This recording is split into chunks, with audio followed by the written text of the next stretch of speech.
Arab Spring shook the foundations of the Middle East. Across the region, millions went on to elect not secular, but Islamic leaders. In Egypt, however, the Muslim Brotherhood were confronted by mass protest and ousted by the army. So can political Islam or Islamism work in a democracy? I'm Mehdi Hassan, and I've come here to the Oxford Union to go head-to-head with Professor Tariq Ramadan, whose grandfather founded the Muslim Brotherhood. Ranked by Time magazine as one of the 100 most influential people on earth, his call for reform within the Islamic world has triggered both widespread support and outrage from both Muslims and non-Muslims alike. To debate these issues, I'll also be joined by Anas Al-Tikriti, a political activist and supporter of the Muslim Brotherhood, journalist Yasmin Ali-Brown, founder of British Muslims for Secular Democracy, and Professor Alan Johnson from the pro-Israeli lobby group BICOM.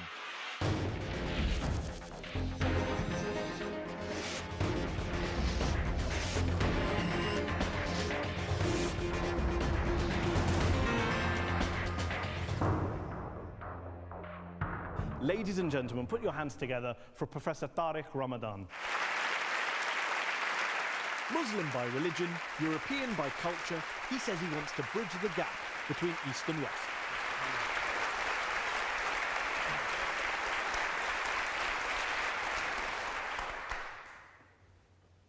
Tariq, how political is the religion of Islam in your view? Is it possible to take politics out of Islam? I would say we should never, ever distinguish or separate or divorce politics from ethics. And ethics has to do with religion. The point for me is never to come with religion as a dogmatic understanding, a dogmatic system, and imposing onto politics religion. How do you define the word Islamism, and how do you distinguish it from the religion of Islam? This was, in fact, a concept that came from within the Muslim Brotherhood in the 50s in jail, where a group of people was saying the only true Muslims are us, and Nasser is no longer a Muslim. The mainstream Muslim Brotherhood movement said, no, we are Islamiyun, and we are all Muslims, Muslimun, meaning that the Islamists have a social project, a political project, as different from Muslims who are practicing Muslims and believers.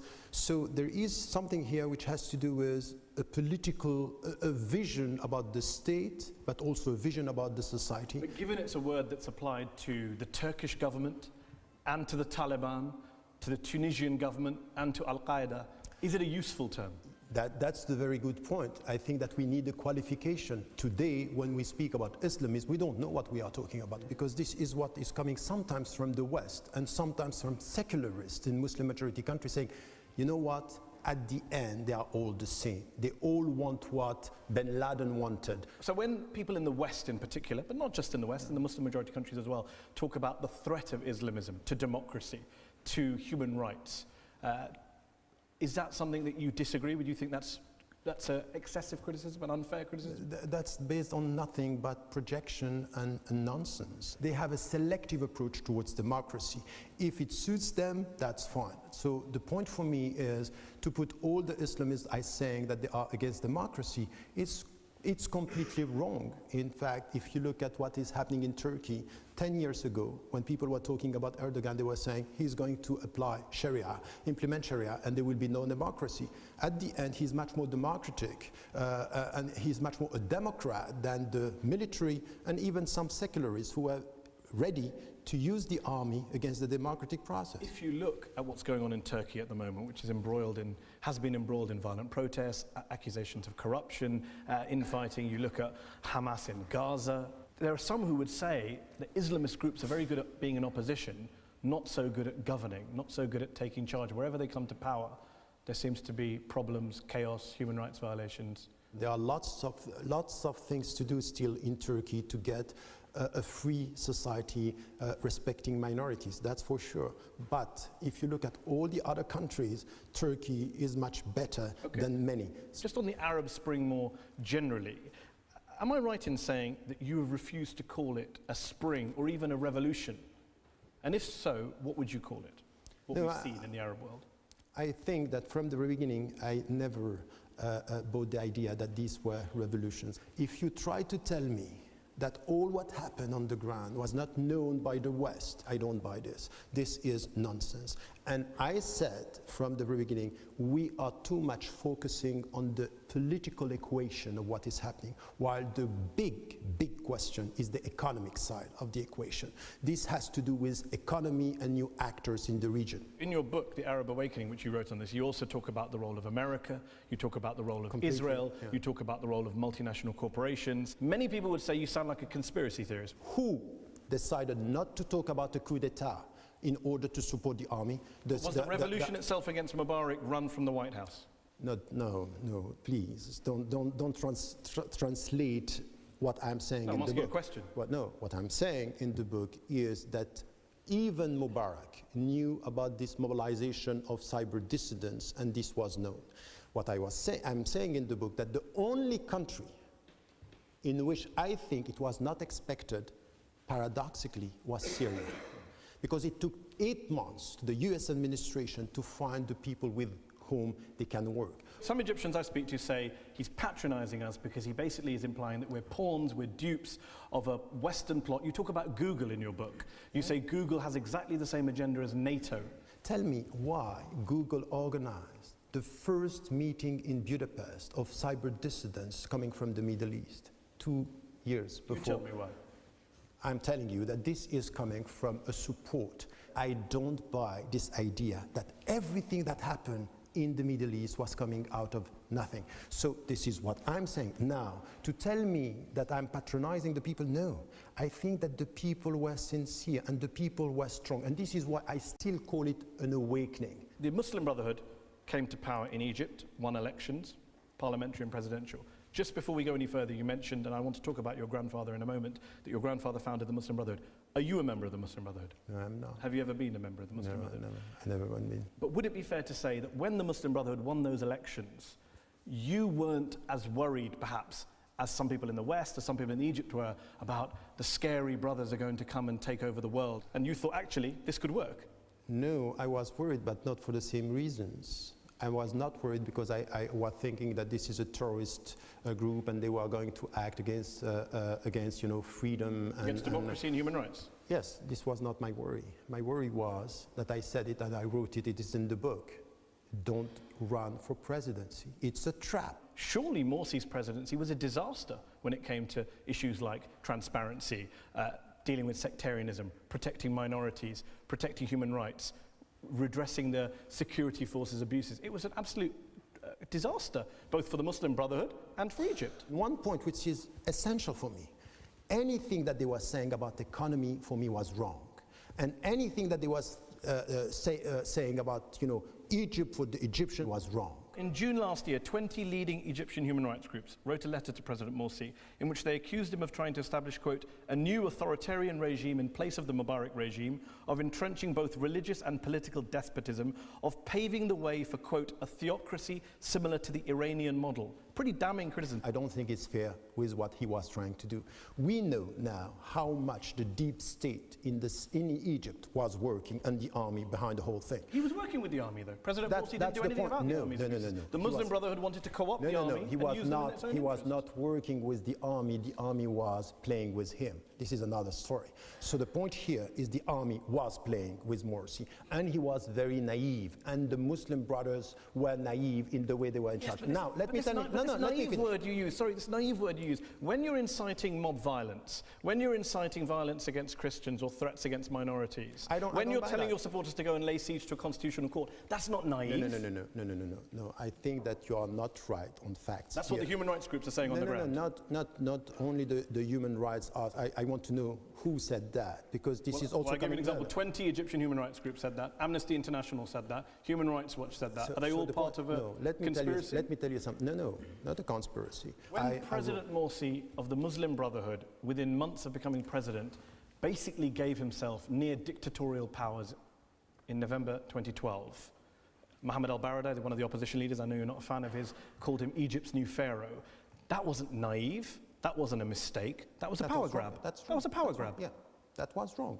But I am telling you after all what happened in Egypt in 1 year to try to change the country without taking into account the role of the other players. That's a very valid point. That's the only thing well, that I want to say. let's deal with the actual toppling of him.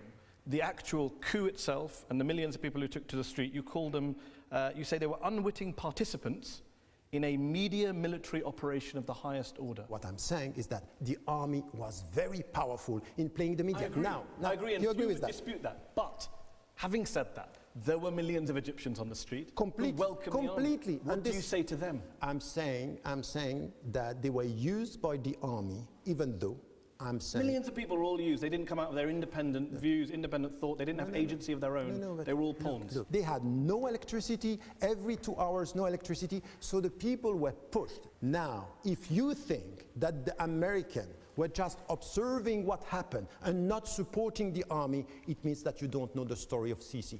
Given that they were up against a deep state, given they were up against the IMF, given that they were up against the White House, why then did the Muslim Brotherhood perform so badly? And how big a hit have Islamist parties taken from what happened in Egypt? It wasn't a very good ad for Islamists being in power, was it, the year Morsi was in power? I think you're right on that.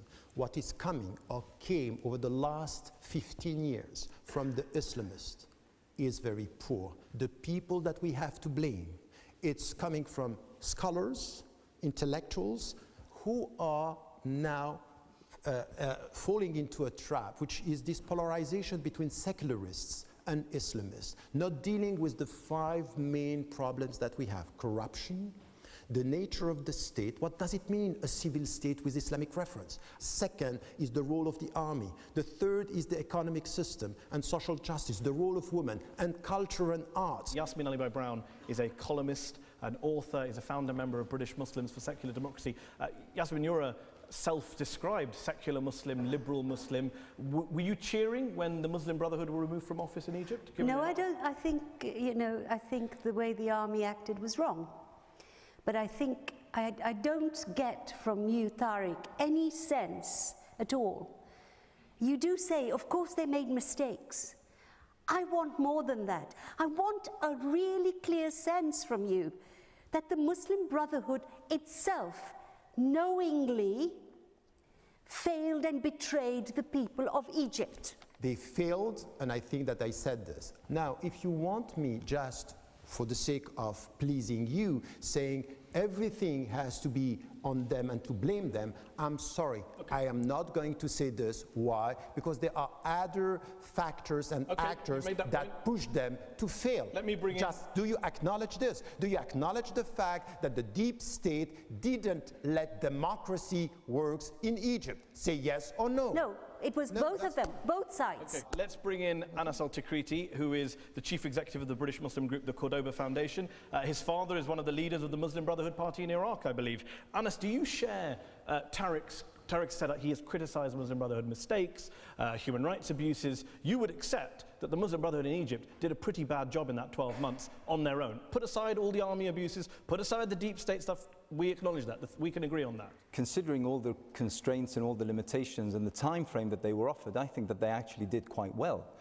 The question that I'm quite surprised you're not asking is, now we've had the Muslim Brotherhood basically imprisoned and banned and proscribed for 8-9 months. Egypt is in 100 times more worse situation than it was a year ago. It's officially bankrupt. It's on the verge of civil war. There are abuses like we never saw during the time of Mubarak. 20 Egyptian human rights groups who were involved in the revolution wrote a public letter in June last year saying what is happening now is as bad as under Mubarak, under the Muslim Brotherhood. That's pretty shameful. The Muslim Brotherhood guys were in prison under Mubarak. They take power and then they start carrying out human rights abuses. How does that work? Amnesty themselves acknowledged the fact that during the time of the issuing of that report, there was not one single political prisoner. At this moment of time, we have 13,000 political prisoners. Amnesty International itself acknowledged the fact that during the time of Morsi, in terms of, you talked about sectarianism, there were precisely 2 churches that were burnt, and precisely 12 Christians, far more attacks on Christians. 12 Christians that were killed. No one knows by whom. On the Muslim Brotherhood Facebook page, were there or were there not all sorts of incitement and threats made against Coptic Christians in Egypt? I honestly, Mehdi, have never ever looked up the Facebook page for the Muslim Brotherhood. Seriously. No, I'll tell you, but I'll tell you this. But Mehdi, I'll tell you this. No, I'll tell you this. At no stage in modern time Egypt were the Christians given as many seats like the time of Morsi. Let's bring in Professor Alan Johnson, who's a writer and an author. He's a senior fellow at BICOM, the Britain-Israel Communications and Research Centre. Do you want to respond to what you've been hearing from Anas? I think what we're hearing tonight is people who are in denial about the scale of the defeat that Islamism suffered in 2013. It took communism 70 years to show it was an exhausted political project. It took Islamism 1. Let's register for ourselves how far they fell. Do you deny the point Tariq has made that there were also outside forces involved? That the United States government wasn't neutral in this, that the deep state that Tariq identifies wasn't neutral in this. The Muslim Brotherhood weren't operating on their own, were they, surely? I'm sure that the Egyptian army, from the moment Morsi was elected, were planning how they could regain power. That's what that Egyptian army did. We certainly agree on that. Good point. But let's, as we're talking... Isn't that quite a crucial point if you're evaluating? That's the main It's certainly part of the picture. If we're talking about Islamists, remember how high the hopes were at the beginning of the year. This was going to be some sort of equivalent to Christian democracy's role, to modernize, to democratize. It was going to be a whole new historical phase in which Islamist forces, Muslim Brotherhood led or influenced, were going to take the region into a new world. We are so far from that now. It will never be glad morning ever again for Islamism. You often get very upset when people raise the issue that you're the grandson of the founder of the Muslim Brotherhood. Do you think that's unfairly raised? I'm proud of who he was and what he did. I don't have a problem with this. Very often when the people are labeling me as the grandson, they haven't read about him, they don't know about him, and they have this very simplistic picture. He was an Islamist, a backward against the West. I say, I'm sorry, before telling me as an insult that I'm the grandson of Hassan al-Banna, you better read a bit about him. People who have read about Hassan al-Banna say that in addition to all the things you say about him, he also took inspiration from European fascist movements, from Hitler, from Mussolini. Nonsense, rubbish. He said exactly the opposite. He praised the, quote, German working man Hitler for, quote, immense impact on world politics. He praised the German Reich for protecting German blood in their veins and said Muslims should do the same. That's not true. Write that. No, he didn't. No, that's completely the opposite. I'm not pretending to be an expert on Hassan al-Banna. You are. Jessica Stern of Harvard University, who has written a great deal, several books on Islamism and extremism, she says that al-Banna was, quote, strongly influenced by revolutionary totalitarian movements and a fascination with violence. The Brotherhood established links with Nazi Germany, had a paramilitary wing which took on fascist-like slogans and practices. Is she wrong? That's She's completely wrong. This is where you have something which is propaganda. So this is clear. So when he wrote in 1935 in Our Message, a pamphlet, that Islam has ordained, quote, the conquest of countries and has, quote, set out conquerors to carry out the most gracious and blessed of conquests, what was he referring to?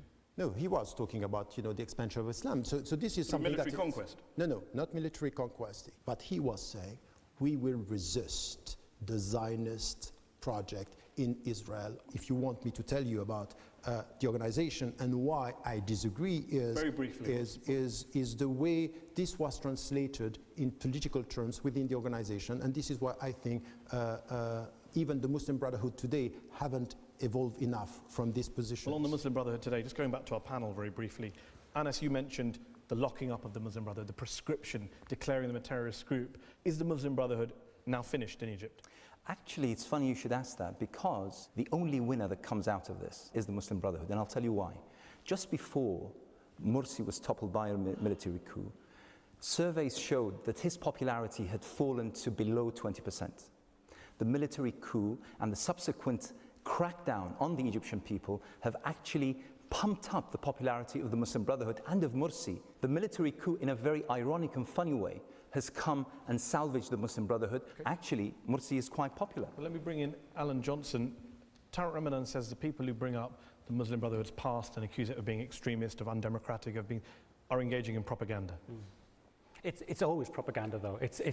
You can never nail Tarek down. It's always, I didn't say that, they're a propagandist, don't believe them. Look, there's book upon book upon book about the links between Islamism and the interwar period and European fascism. There's a very important point here. Do you believe the Muslim Brotherhood today is a fascist organisation? No, but I think there's a problem with democracy. In 2005, the Muslim Brotherhood's supreme leader said this about democracy: it's like a pair of slippers. You put them on when you go to the bathroom, when you get there you take them off. You're nodding there. Is that? I think that's true, and I think what's happened to the Muslim Brotherhood, as we know in most Islamic countries, politics and democracy stops when somebody comes into power. Which countries are ruled by the Muslim Brotherhood, Yasmin? No, I'm just saying, they're persecuted in every single so Muslim I do country. agree with you that we could have waited for that. Hamas is regarded as an offshoot. And Hamas is a very important point. Listen, since 1991, when Islamic parties were allowed to be part of the democratic process, they took part fair and square. And on every single occasion, they won fair and square. And on every single occasion, they were then stifled and driven to the extremes, such as the case in Hamas. The world did wrong by Gaza. When Hamas won fair and square and then they isolated Gaza, what they did, they proved to every single one who belied, who did not believe in democracy, that actually Al-Qaeda was right. Al-Qaeda are right. That didn't justify the Hamas mismanagement of Gaza or the human rights abuses in Gaza, did it? What human rights and what There are no human rights abuses in Gaza. Hang on. Has Hamas committed human rights abuses in Gaza? Yes or no? I'm pretty sure they have, similar to every single surrounding country to Gaza. Well, that's an answer. No, Tarek, we've got to go to... Go on. I have a problem with the way you are asking questions. I'm because sure you do.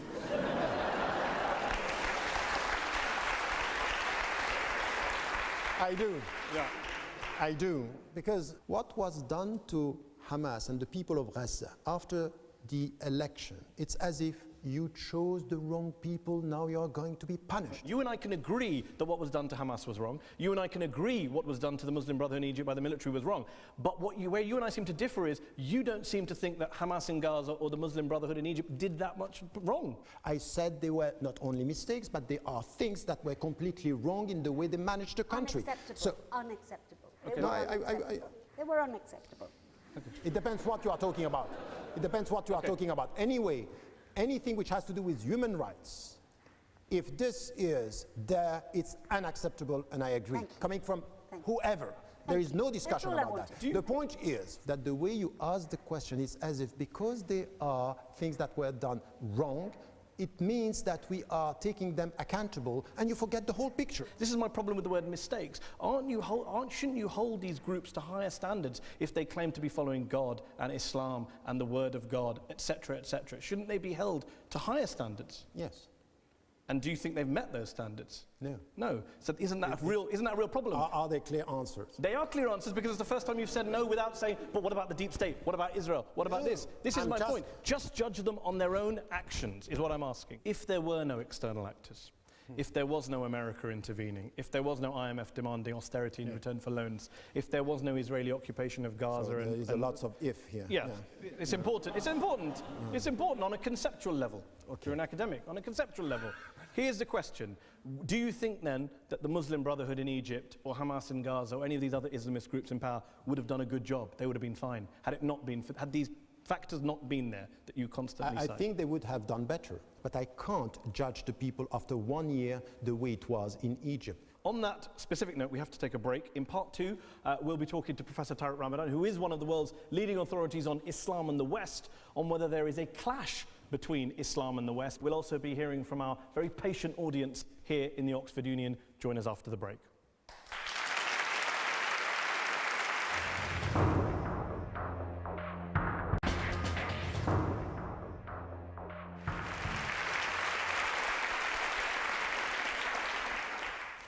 Welcome back to Head on Al Jazeera. We're talking about Islam, Islamism, political Islam, with Professor Tarek Ramadan, one of the world's leading Muslim thinkers, professor here at Oxford University. Tarek, is the religion of Islam in need of a reformation in the same way that European Christians underwent a few hundred years ago?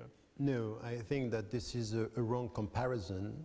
In historical term, in theological term, I would say what I'm advocating is not to reform Islam. Islam doesn't need a reform. What I'm advocating is to reform the Muslim minds.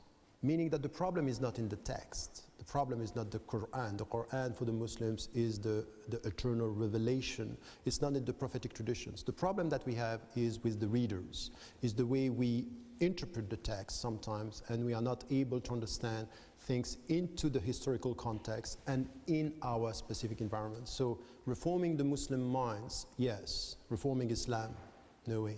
How big a problem do you think it is in 2014 for practicing, believing, pious Muslims, whatever you want to call them, to integrate into modern European societies, into the European mainstream, in the UK, in France, in Germany? I don't think that the word integration is the right word.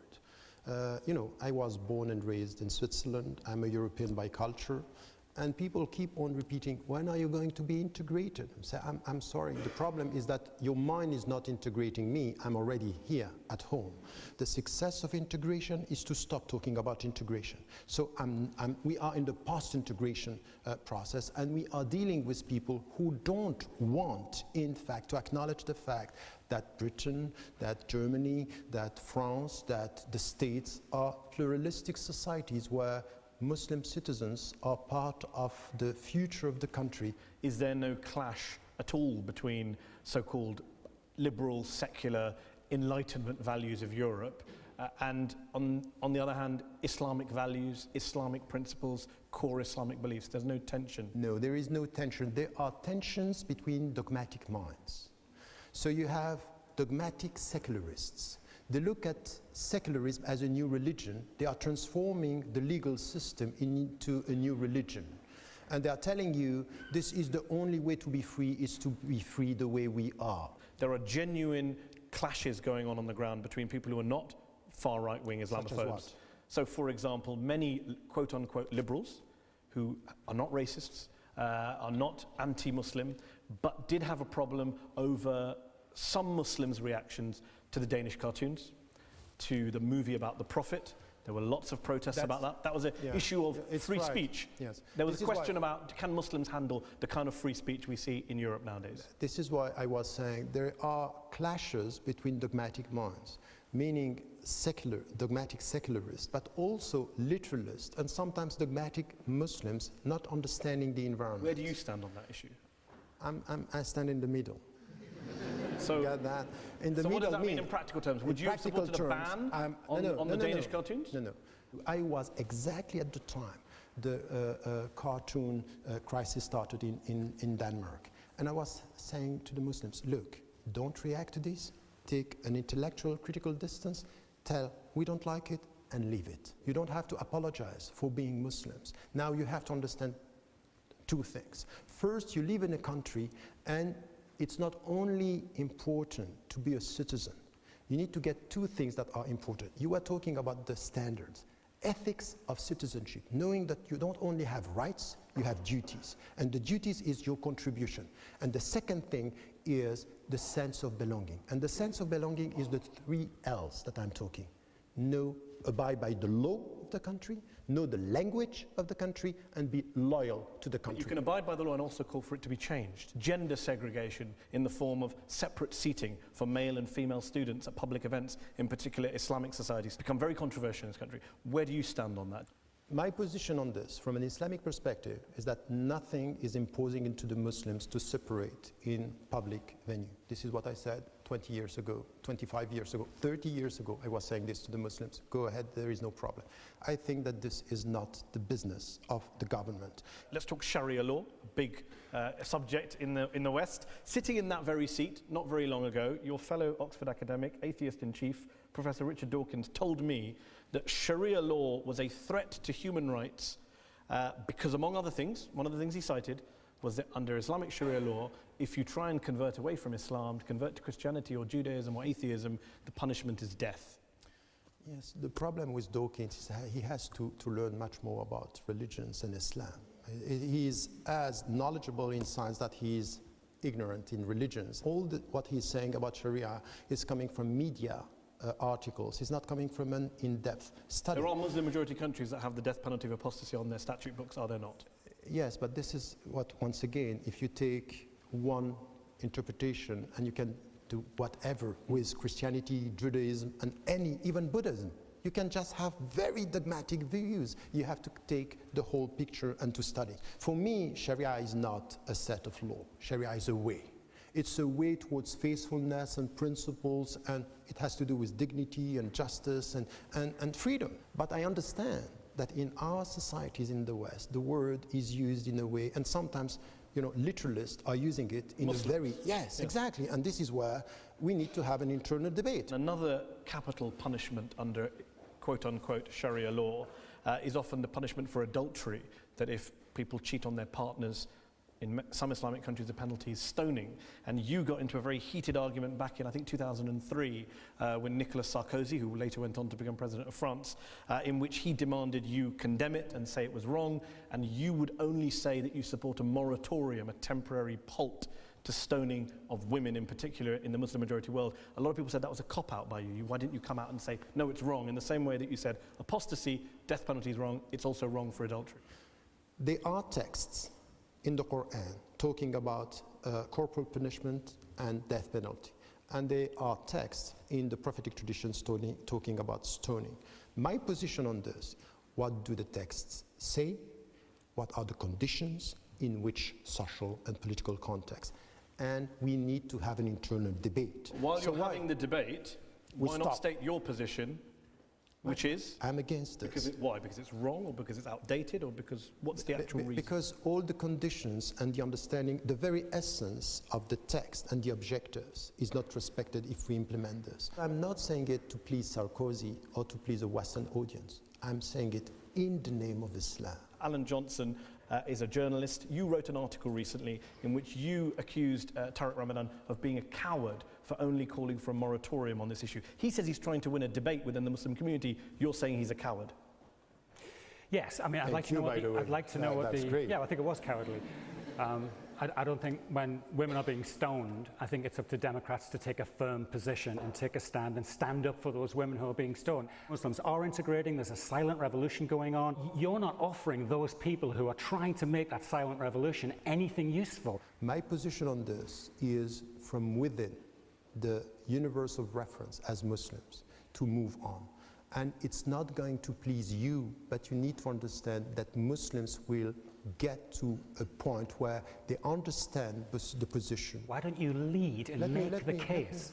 I'm not, You've got a lot of moral It's not for authority. you to can tell me if I the lead or debate. not. I'm just trying to share views with my fellow Muslims. When in the States, in 2000, look at this, I said if I was an American, I would be against death penalty in this society. I got Muslim leaders coming to me saying, how can you say this? Because this is Islamic. You know what the Fiqh Council now is saying? We are for a technical moratorium on death penalty in the States. Why don't you criticize Amnesty International saying in the States we are for a moratorium on death penalty? Why? Are they cowards? Okay, let him answer briefly and then let Alan come back in. Very briefly, Alan. So you say it's not an issue in the UK of stoning, absolutely right. But many things that are issues, let's take for instance, you write a foreword to a book of fatwas by Qaradawi. Qaradawi stands for, it's okay to beat your wife as long as you don't leave a wound. On many issues, I took position against Qaradawi's position. This is written, and I said it to him, and him publicly, he was against my position. Now, let me tell you something, that for anyone who is living in the West, Yusuf al-Qaradawi, with his contribution, made this Muslims in the West understand better their religion and their relationship to the West. I'm not supporting all his views, but I would never let anybody say that all what he did after 50 years working in the Islamic field, that he's the one who is a dogmatic mind. Let me bring in Yasmin Aliwa-Brown, journalist, author, founder, member of British Muslims for Secular Democracy. Yasmin, a lot of people, Muslim and non-Muslim, say Tariq is part of the solution. Tariq is helping Muslims modernize, reform, And he etc. is. And others, like Alan, say he's part of the problem, he's not part of the... Where do you stand? I admire a lot of what Tariq has done, and some of what you said was persuasive. But I do want to hear from you that there is no moratorium on stoning. It is wrong, and it should never happen. I want to hear a direct sentence like that. Go on, then answer the question. Can you give her that sentence? No, I'm not going to give this sentence. I'm going to give you... That's what's no, wrong. No. That's what's wrong. No, what is wrong is the dogmatic way you put the questions. This is dogmatic way. No debates, just condemn. Let me tell you something. Anybody is wrong. Let me tell you something. Between you and me, as if there is nobody here, even stoning is problematic, relying on the scriptural sources. If you think by saying, I condemn, and that's it, without coming to the scriptural sources, starting a discussion about the reasons, the context, history, this is the way you change mindsets. Anas Al-Tikriti, you work in British Muslim communities, you've worked across the Middle East. You would accept that there is a real tension, surely, is there not, over issues like corporal punishment, over issues like free speech and the rest, within women's the Muslim rights. community, within the Muslim community, not only throughout society, Yes. within the Muslim community, of course there is. There's that kind of intellectual debate that we need to have, and we need to open the doors for. But what I find extremely unhelpful is the demand of Muslims to condemn their scripture, their religion. We don't go around demanding of Christians to condemn the Bible. We don't go around demanding of Jews to condemn the Torah simply because there is something there. Something there. If taken out of context, it doesn't fit with my taste and preferences in 2014. It is simple to me. Well- killing a person and stoning a person is wrong. Is there a scale whereby we say that injecting someone in Texas and leaving them It's to ride wrong. to death is, well, are you demanding of the American government to say that Yes, it's wrong? I have Do you joined have that lots of kind of debate? protests. Do you have that kind of Actually, I debate? have. You see, the Of course thing we is, do. I mean, Of either course we we do. have, That's silly. I think what Tariq Ramadan has said, and I think that is something that we should take stock of. There is an internal debate. If we shut down the public debate, that internal debate will stop. Simply because what will happen is that people will start pointing to Tariq Ramadan and accusing him of being a sellout. We can't have that. There are certain issues with British society, which is my society, my kids' society, by the way, which I totally disagree with. But I allow there to be a debate, a social debate over time, so that we come to a particular point whereby smoking is not allowed in public places, whereby alcohol is not sold after a particular hour, and so on and so forth. We need time, we need to allow for that debate to take place. We need to give it oxygen. We mustn't be hypocritical about this. We must understand more, we must know what we're talking about. Okay, well, let's bring in...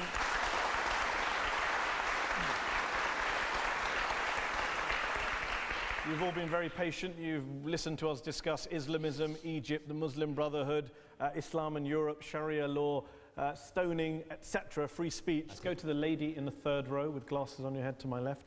Hi, you discuss in your writing the necessity of shifting authority within the Islamic world today. Where do you think the authority should lie, and what are the necessary qualifications of authority? If we look at what is happening in the West today, we have sciences, but there is a lack of ethics. And you can't just ask the Muslim scholars to come with the Quran and the Sunnah and to give us the final word in sciences. They have to rely on other scholars, and this is why I don't call them specialists. I call them ulama. Ulama al-waqa was-siyaq, meaning these are people who know about science, medicine. And in medicine, Muslims did very well. They are sitting together and they are coming with legal opinion. They rely on the knowledge of the medical doctors. I want us to do the same when it comes to food, when it comes to everything which has to do with experimental sciences and also human sciences. And I think that there is a problem. We have a problem of authority. There is an authority crisis within the Muslim majority countries and the Muslim world. Let's take one more question. Gentleman there in the tie. Actually, I have a unique question about what's the dealing, right? Do you think that the West are dealing with the Egyptian incidents differently with the what happened in Ukraine, and what's the reason for this? I think it's quite obvious that the West is dealing with, or have been dealing with, the Muslim Brotherhood and what happened in Egypt in a way which was not fair for the people, the civilians who were killed. Islamists are perceived as a danger, a threat. The question is not to know if Muslims are ready for democracy. The true question is the West ready for Muslims to experience democracy? Gentleman here. Yeah, thanks. So, I just arrived from Egypt, and one question I'd like to ask you, which I know many Egyptians would like to know, is how do you compare the leadership of the Muslim Brotherhood in your grandfather's time with the leadership today, do you think that the Supreme Guide, now in prison, does he have the same kind of management and leadership style as your grandfather, or did the Muslim Brotherhood somehow lose the plot or deviate from your grandfather's thinking at some point? He was clearly a charismatic leader, was full of religious knowledge, and he was a religious reference. He had a vision, and he was very pragmatic. So this is one thing. Now, he had lots of power within the organization. Very old people were running the Muslim Brotherhood. The council was made of people that we can question the competence when it comes to the political understanding and the political decisions. So I would say that some of the young people within the Muslim Brotherhood were challenging this authority by saying, you are out of touch. You said at the start you don't believe they're a terrorist group or a violent organization as some of them. Do you think that's become a self-fulfilling prophecy? No, I think that they are pushed to become to be radicalized, which, by the way, is exactly what Nasser did in the 50s. Today, more than 30,000 people are in jail. There is torture. People are killed, and this is just unacceptable. Anyone in the West who is supporting democracy should be clear that this has been condemned, and we cannot support anything which has to do with the Sisi. Sisi is a dictator and is as bad as Mubarak. That's full point, no discussion. And anyone who is playing with this, I would say double check. And yet he has amazing high approval ratings from Egyptians. That's a problem. He will get 99% or 98% because they love him.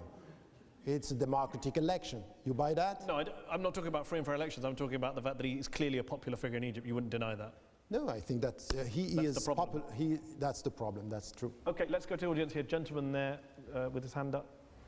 A lot of the criticisms you have of the Brotherhood appear to be tactical, appear to be strategic, appear to be organizational, appear to be structural, intergenerational.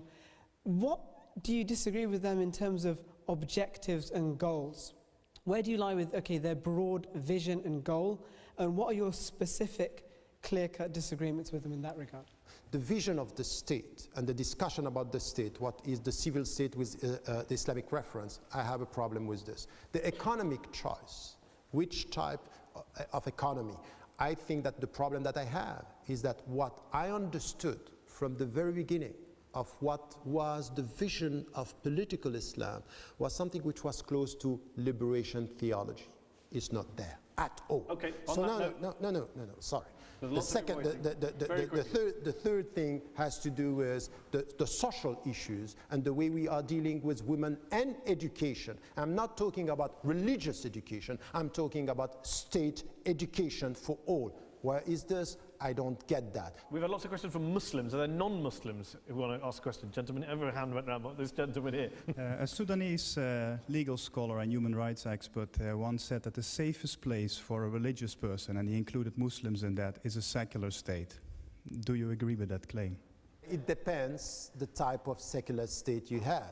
Why? Why?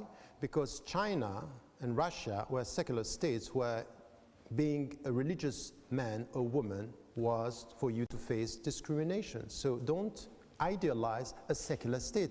If I had some of the French people in charge as secularists, I would go and get out of France, because the way they deal with secularism is just a new dogmatic religion. Okay. So if by this you mean a secular state where all the religions are treated equally and they are treated by law, what I'm expecting from Britain, what I'm expecting from France is to apply the secular system 100% equal rights for all. Okay. If this is what you mean, yes.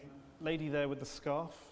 Considering we're yet to have an example of secularism and democracy working in the MENA region, and more examples of actually Islam and democracy working, such as Tunisia, which is often forgotten. We've got one of the first democratic constitutions in MENA. Is the premise of this whole show completely kind of invalid, considering it's actually the secularists that are yet to prove themselves in our region? Secularism in the Middle East has nothing to do with secularism in the West. While we are talking here about a democratic process, all the secularists in the Middle East were dictators. And even in Turkey, the people who are acknowledging and promoting secularism were people who were supporting the army, and the army was against democracy. Let's take a question from the back of the hall.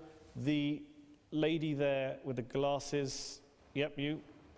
Hi, you mentioned that there was a crisis of authority, and I think that you continue to argue for contextualization, but don't you think an argument for contextualization and then mentioning that there's a crisis of authority will lead us to descend into relativism, and how will you then address a crisis of authority if you're being so relativistic?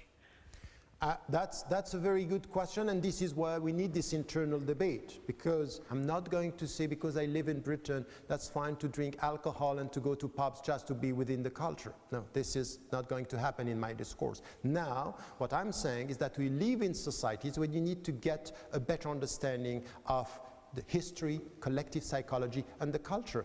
Even in Islamic terms, the term that you have to deal with the environment is al-ma'ruf, known by the people as being good. Let us go for that. Let me finish by asking you this question. You're someone who has written a lot about bridging the so-called gap between Muslims and the West. You're saying there is no gap, Muslims are here, take us seriously. Is there one thing you would say that Islam has to offer to Europe that Europe doesn't have on its own, that Islam can give to Europe? 3 things. Oh, 3, okay. Yeah. The first one is, in fact, by our very presence, to help the West to reconcile itself with its very values. And I'm always saying this to Muslims: help your country to reconcile itself with the values of pluralism, equality, and to act against racism and this patronizing perception that, yes, you are British, but not yet as us. So we are going to change that.